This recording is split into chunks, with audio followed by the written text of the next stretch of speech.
Start studying with Pranav राज। और आज की इसमें हम बात करने वाले हैं क्लास 8 एनसीईआरटी सॉल्यूशंस हिस्ट्री के, ठीक है। और एक इम्पॉर्टेंट न्यूज़, मेरी हर एक नई लंबी वीडियो, मतलब ऑलमोस्ट नई लंबी वीडियो आएगी मेरी, आएगी फ्राइडे को। और आप लोग टाइम लगा सकते हो, मतलब 5 to 6 PM, ठीक है। ये शाम के 5 से 6 बजे के बीच में आएंगे। 5 से 6 बजे क्या, 5:30 एग्जैक्ट टाइम में आप लोग बता रहा हूँ। 5:30 में एग्जैक्ट मेरी लंबी वीडियो आ जाएगी, ठीक है। 5:30 फ्राइडे 5:30 मेरी हर फ्राइडे 5:30 को मेरी एक नई लंबी वीडियो आएगी। सो नाउ नेक्स्ट देखिए, चलिए शुरू करते हैं। Match the following. सबसे पहला ऑप्शन है रॉय, जिसका होगा हमारा PZ, फिर महल, जिसका होगा हमारा विलेज, फिर निज, जिसका कल्टीवेशन और प्लांटर्स ओन लैंड, ठीक है। उसके बाद फिर रॉयल्टी, जिसका कल्टीवेशन ऑन रॉयल लैंड्स। फिर सेकंड हमारा फिल इन द ब्लैंक्स, ठीक है। पहला हमारा growers of wood in Europe saw dash as a crop would provide competition to their earnings, जो कि है इंडिगो। B है हमारा the demand for indigo increased in late 18th century Britain because of dash, जो कि हमारा industrialisation या फिर इसके या फिर कमर्शलाइजेशन। C है the international demand for indigo was affected by the discovery of dash synthetic dye। D the Champaran movement was against indigo planters, ठीक है। ये चीज़ हमारा हो चुका है। हम लोग लेट्स मूव करते हैं, लेट्स डिस्कस। सर हमारा थर्ड क्वेश्चन है ये, लेट्स डिस्कस का हमारा कंपार्टमेंट से थर्ड क्वेश्चन है, मतलब लेट्स डिस्कस कंपार्टमेंट का फर्स्ट क्वेश्चन और क्वेश्चन नंबर क्या है, थर्ड है, और मैं थर्ड ही बोलता हूँ। तो थर्ड क्वेश्चन हमारा, describe the main features of permanent settlement. See permanent settlement, पहले मैं आप लोगों को थोड़ा ऊपर समझा दूँ। ये परमानेंट सेटलमेंट इंट्रोड्यूस हुआ था 1793 में। और फिर जमींदार, मतलब यहाँ पे जमींदार थे बीच में, और ये क्या करते थे जैसे पीजेंट्स, ये क्या करते थे जैसे पहले कुछ लोगों को पीजेंट्स का कुछ एग्जाम्पल चाहिए, तो कुछ पीजेंट्स का इतना बड़ा लैंड रहता था, तो पहले क्या करते थे ब्रिटिशर्स, क्या करते थे उसमें ब्रिटिशर्स इसको मतलब नाप लिए कि हाँ इतना बड़ा लैंड है, तो तुम क्या करो इससे यहाँ पे कलेक्ट करो, मतलब इतना बड़ा लैंड का हमारा टैक्स लेंगे। और वो क्या कहते थे, जमींदार को कहते थे ये तुम कलेक्ट करो पीजेंट से, जो भी टैक्स मिलेगा हमको, मतलब तुमको जो भी टैक्स देंगे पीजेंट से ग्रो करने के बाद, तो तुम कलेक्ट करो और मुझको लाके दो, मतलब ब्रिटिश कंपनी को लाके ब्रिटिशर्स को दो, ठीक है। तो ऐसा कहना था ब्रिटिशर्स का। अब देखो इसके कुछ प्रॉफिट्स भी थे तो लॉसेस भी थे, जैसे कि इसमें पीजेंट्स के बहुत सारे लॉसेस थे। जैसे मान लो ये इतना फिक्स्ड रहता था, मतलब इतना देना ही पड़ेगा पीजेंट्स को, क्यों ना उनका क्रॉप हुआ हो नहीं हुआ हो, उससे ब्रिटिशर्स को कोई मतलब नहीं, उनको बस मतलब था उनके पैसेस, मतलब उनका टैक्स उसको मतलब। जैसे मान के चलो कोई ईयर है, मान 2022 में ये फार्मर्स यहाँ पे ग्रो नहीं कर पाए क्रॉप्स, लेकिन क्या ब्रिटिशर्स क्या करेंगे, मैं टैक्स लूँगा, ब्रिटिशर्स का कहना मैं टैक्स लूँगा ही लूँगा, तुम्हारा क्रॉप नहीं हुआ तुम्हारी गलती। अब इससे क्या होता है, पीजेंट्स ले लेते हैं, पीजेंट क्या करते हैं, मनी लेंडर से मनी ले लिए, ठीक है। अब मनी ले लिए, आपको मनी लेंडर से मनी लिए, अब फिर अगला साल फिर से नहीं ग्रो, फिर लिए मनी लेंडर से, देख कैसे होता है। उसके बाद फिर मनी चुकाते रहे, मतलब अब मान बड़ा अमाउंट लेते, ब्रिटिशर्स बहुत बड़ा अमाउंट लेते थे, तो वो मनी नहीं लिए, अब मनी के लेंडर से हाई अमाउंट रखते थे कि हाँ मुझे इतना रिटर्न्स में चाहिए मनी, तो अब वो क्या करते थे, क्रॉप्स मान के चलो अगला साल ग्रो हो गया, फिर अगला साल क्रॉप्स ग्रो हुआ, कुछ पैसे चल गए टैक्स में, कुछ पैसे चल गए उधर मनी लेंडर्स को, कुछ पैसे खुद को चाहिए ना, खुद को आते। अब ये क्या करते थे ना, हाई रखते थे वो लोग, एक दो बार गलती से और मनी लैंड हो गया तो नेवर एंडिंग प्रोसेस बन जाता था उनको लिए। और इसमें जमींदार के लेकिन एक प्रॉफिट होता था, बताता हूँ क्या, और वो लेकिन वो ब्रिटिशर्स को लॉस होता था, जमींदार का प्रॉफिट होता था। वो होता था कि जैसे मान के चलो इतना बड़ा लैंड में ब्रिटिशर्स फिक्स किए इनकम, तो अब मान के चलो फिक्स के मतलब टैक्स फिक्स किया इतना बड़ा लैंड में। अब अगला बार क्या हुआ, ब्रिटिशर्स ये मतलब ब्रिटिशर्स ने पीजेंट क्या किया, इतना नहीं लैंड लेके इतना पूरा लैंड में ग्रो कर लिया।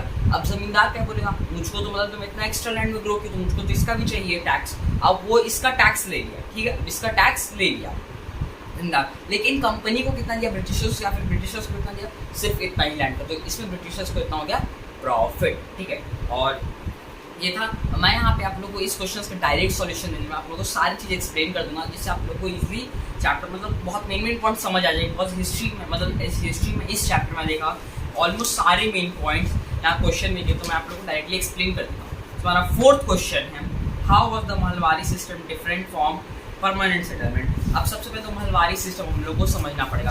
अब महलवारी सिस्टम हमारा क्या होता था, ये फिक्स नहीं होता, ये सबसे मेन चीज़, ये फिक्स नहीं होता था, कभी ये फिक्स नहीं रहता था। जैसे मान के चलो ये वाला चीज़ यहाँ पे फिक्स, जैसे कि इतना ज़मीन का यहाँ सेटलमेंट लेंगे, मतलब इतना ही ज़मीन का टैक्स लेंगे, वो चीज़ होती है। ये क्या होता था, फिक्स जैसे इतना में फिक्स हो गया तो फिक्स हो गया, ये चेंज होता था। जैसे मान लीजिए इतना 5 साल के बाद फिर 5 साल में देखना। और ये इंट्रोड्यूस कब हुआ था, तो इंट्रोड्यूस हुआ था 1822 में। इंट्रोड्यूस किए थे इसको हॉल्ट मैकेंजी, ठीक है, स्पेलिंग में तो HOLTMACKENZIE, हॉल्ट मैकेंजी। इसका मैंने बताया डिमांड चेंज होते रहता है। उसके बाद फिर द राइट, अब इसमें भी राइट जो मतलब कलेक्ट करता था पैसा और पे करता था, वो भी था जमींदार के पास, या फिर विलेज हेडमैन कर सकते हो, विलेज हेडमैन के पास भी इस बार था, जमींदार के पास भी था राइट, ठीक है। अब विलेज हेडमैन के पास, जमींदार के पास एक्चुअली नहीं था, ये विलेज हेडमैन के पास था ये राइट, मतलब हाँ आप टैक्स कलेक्ट कीजिए और मुझे पे कीजिए। उसके बाद फिर हम लोग बढ़ते हैं नेक्स्ट क्वेश्चन की ओर, give two problems with the new Munro system of fixing revenue. अच्छा, मुंडो सिस्टम अब क्या, मैं आप लोग बता देता हूँ। मुंडो सिस्टम आप लोग को बता देता हूँ पहले क्या है। मुंडो सिस्टम को हम लोग कहते थे रॉयल तवारी सिस्टम भी कहते थे। अब रॉयल तवारी सिस्टम भी कहते थे, ठीक है, इसका मैंने पेज भी खोल दिया, ठीक है। अब रॉयल तवारी सिस्टम इसको कहते थे हम लोग।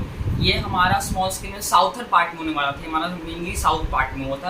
अब इसमें क्या था, ये कुछ सिमिलर था परमानेंट सेटलमेंट के हिसाब से, पर इसमें दिक्कत क्या था, कोई भी मीडिएटर नहीं था बीच में, मतलब कि जैसे जमींदार हो गया, विलेज हेडमैन, ये सब कोई मीडिएटर नहीं था। डायरेक्ट सिर्फ और सिर्फ मतलब पीजेंट्स और ब्रिटिशर्स थे, मतलब पीजेंट्स ग्रो के क्रॉप्स अपना सीधे टैक्स भरो जाके ब्रिटिशर्स को, मतलब पीजेंट्स ही डायरेक्ट भरते थे, ठीक है। और ये सब, लेकिन इसमें सब चीज़ मतलब ये जैसा लग रहा है सुनने से कि हाँ सब चीज़ में परफेक्टली चलता हो, तो नहीं। इसमें होता था कहते रिवेन्यू का डिमांड टू हाई था, जबकि बहुत बार पीजेंट्स नहीं भी पे कर पाते थे और बहुत सारी चीज़ें हो जाती थी, जैसे पीजेंट्स नहीं पे कर, बहुत ज़्यादा अमाउंट हाई हो गया, नहीं पे कर पाए पीजेंट्स, ये सब छोटी छोटी दिक्कत इसमें भी आ रही थी, ठीक है। अच्छा, मैं आप लोग सारे चीज़ों का, सारे तीनों क्वेश्चंस का आंसर कहाँ का मैं आप लोगों को पेज में बता देता हूँ, जिससे आप लोगों को एक बार आसानी होगा। तो थर्ड क्वेश्चन जो कि परमानेंट सेटलमेंट के बारे में है, तो आपको है पेज नंबर, डायरेक्टली आप लोग चल जाना है, वो आप लोग को पेज नंबर आप लोग को मिल जाएगा, परफेक्टली आप लोग को मिलेगा 28 में, ठीक है। पेज नंबर 28 में इसमें मिलेगा, इस पार्ट में, कुछ इस पार्ट में मिलेगा, इस पार्ट में आप लोग को परमानेंट सेटलमेंट यहाँ पे मिलेगा, ठीक है, और उसका कुछ प्रॉब्लम्स यहाँ पे मिलेगा। उसके बाद फिर हमारा था ये महलवानी सिस्टम में, मतलब महलवानी सेटलमेंट, जो कि 29 में इस पैराग्राफ में, ठीक है। और हमारा मुंडो सिस्टम भी इस पैराग्राफ में, कुछ 30 में भी है यहाँ पे, और इसका प्रॉब्लम्स ये रहा, ठीक है। अब मूव करते हैं हम लोग नेक्स्ट क्वेश्चन की ओर। हाँ, गिव टू, ये तो हमारा हो गया 6 नंबर की हम लोग मूव करते हैं, जो कि why were royals regulate to grow indigo. आप रॉयल्स को क्यों फोर्स करते हैं कि आप इंडिगो ग्रो कीजिए, मतलब सॉरी फोर्स करते मतलब क्यों नहीं ग्रो करना चाहते। देखो, Britishers very high demanded tax थे पीजेंट्स के पास। हमारा 6th क्वेश्चन है, why were royals reluctant to grow indigo. इसका कुछ रीजन, जैसे कि जो भी मतलब रॉयल्स इंडिगो ग्रो करते थे, उसका ब्रिटिशर्स ऑलरेडी उसको, जैसे रॉयल्स ग्रो करने के लिए क्या करते थे, रॉयल्स को ग्रो करने के लिए इंडिगो ब्रिटिशर्स ऑलरेडी कुछ अमाउंट का लोन दे देते थे, ठीक है। अब उसमें क्या करते थे, लोन देते बोलते थे कि हमको इस लोन के बदले वो हमारा इंडिगो दे दो, लोन का अमाउंट रख देते हैं, हाँ, जिससे जो इंडिगो ग्रो करते थे हमारे जो भी कल्टिवेटर्स रॉयल्स, उसका प्राइस बहुत, जैसे इंडिगो बहुत कम लग जाता, जैसे कि मान के चलो इंडिगो का प्राइस होना चाहिए 1 लाख, लेकिन वो उस लोन की हेल्प से उसको 70,000 50,000 कहीं ले लेते थे उन लोग से, मतलब बहुत कम दाम में उससे ले लेते थे। क्या करते थे कि मैं लोन के बदले इंडिगो प्लांट लूँगा, और ये ज़बरदस्ती उन लोग से क्या जाता था। इसके चलते हमारा ब्लू रेबेलियन भी हुआ था, ठीक है। इसके चलते हमारा एक रिवोल्ट हो गया था, जिसका नाम हम लोग को ब्लू रेबेलियन पड़ा था, ठीक है। वो आप लोग मैं बताता हूँ किस पेज नंबर में है ये ब्लू रेबेलियन। ब्लू रेबेलियन है आपका पेज नंबर 35 में, ठीक है। और इसका परफेक्ट आंसर आप लोग बता दूँ कहाँ पे है। इसका परफेक्ट आंसर हमारा आप देख सकते हैं, एक सेकेंड, आप लोग को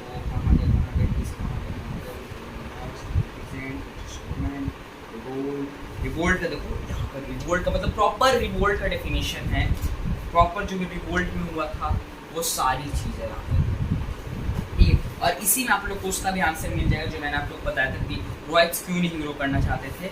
हाँ, ये मैं क्या समझ यहाँ पे, ये रहा देखो, इस पार्ट में, ये इस पार्ट में एक never processing, never ending process भी था, ये पेज नंबर 35 में, इतना भी सब आंसर आप लोग को मिल जाएगा, ठीक है।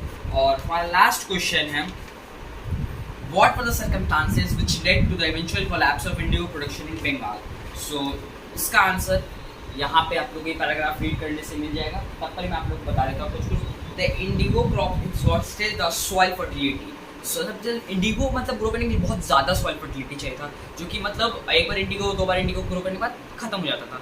और आफ्टर इंडिगो मतलब जब इंडिगो हार्वेस्ट करते तो लैंड करता था अनदर क्रॉप नहीं ग्रो कर पाता था, तो वहाँ पे वो सब सर्कमस्टेंसेस में उसका ब्लू रेबेलियन भी हो गया था, which led to break out in March 1859। मतलब ये सब ब्लू रेबेलियन सब 1859 में बंद हुआ, उसके बाद फिर इंडिगो कोलैप्स हो गया ऑलमोस्ट। मतलब जो मैंने आप लोग बताया यही चीज़ इसमें थोड़ा और डिटेल से, लेकिन आंसर के लिए मतलब अगर आप लोगों को शॉर्ट आंसर चाहिए तो मैंने जो बताया परफेक्ट है। एक बार मैं आप लोगों को काम करता हूँ, इसका लाइन बाई लाइन बता देता हूँ। What were the circumstances to which led to eventual collapse of indigo production in Bengalis का भी, जिसका आंसर होगा the indigo crops exhausted the soil fertility rapidly after an indigo harvest. The land can't be sown with another crop. ठीक है? All these circumstances led to the Blue Rebellion, which broke out in March 1859, which led to collapse of indigo production in Bengal. ठीक है?